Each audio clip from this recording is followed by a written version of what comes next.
Bonjour à tous et bienvenue sur notre chaîne YouTube consacrée à l'histoire de la Seconde Guerre mondiale. Aujourd'hui, nous allons aborder un événement clé qui a eu lieu pendant la guerre du Pacifique, l'attaque de Doolittle sur Tokyo en 1942. Pourquoi cet événement est-il si important? Comment a-t-il influencé la guerre dans le Pacifique?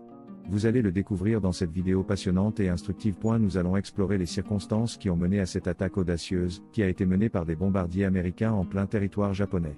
Nous allons également étudier les conséquences de cette opération militaire, non seulement sur les deux protagonistes du conflit, mais aussi sur les relations internationales et sur les techniques de guerre. Si vous êtes passionné d'histoire militaire, vous ne voudrez pas manquer cette vidéo.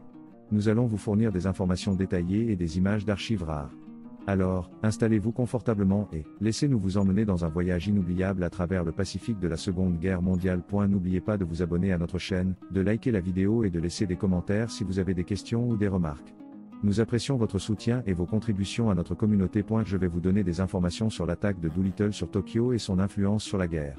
Cette attaque a été menée par les États-Unis durant la Seconde Guerre mondiale en réponse à l'attaque de Pearl Harbor, qui a eu lieu le 7 décembre 1941. Le 18 avril 1942, 16 bombardiers B-25, pilotés par le lieutenant-colonel James Doolittle, ont décollé du pont d'envol du porte-avions USS Hornet pour frapper Tokyo et d'autres villes japonaises.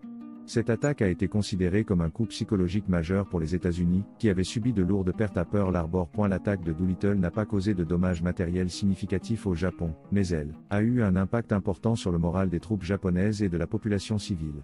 Elle a également eu un impact sur la stratégie de guerre des États-Unis, qui ont commencé à envisager des attaques aériennes à longue distance sur le Japon. Cette attaque a également eu un impact sur la guerre dans le Pacifique, car elle a forcé les Japonais à déployer des ressources pour protéger leur territoire intérieur, plutôt que de les utiliser sur le front des combats.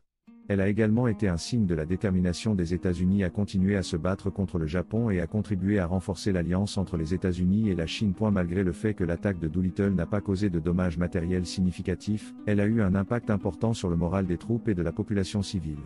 Elle a également eu un impact sur la stratégie de guerre des États-Unis, qui ont commencé à envisager des attaques aériennes à longue distance sur le Japon. Cela a finalement conduit à la décision de lancer des bombes atomiques sur Hiroshima et Nagasaki en 1945. En conclusion, l'attaque de Doolittle sur Tokyo a eu un impact important sur la guerre dans le Pacifique et sur la stratégie de guerre des États-Unis.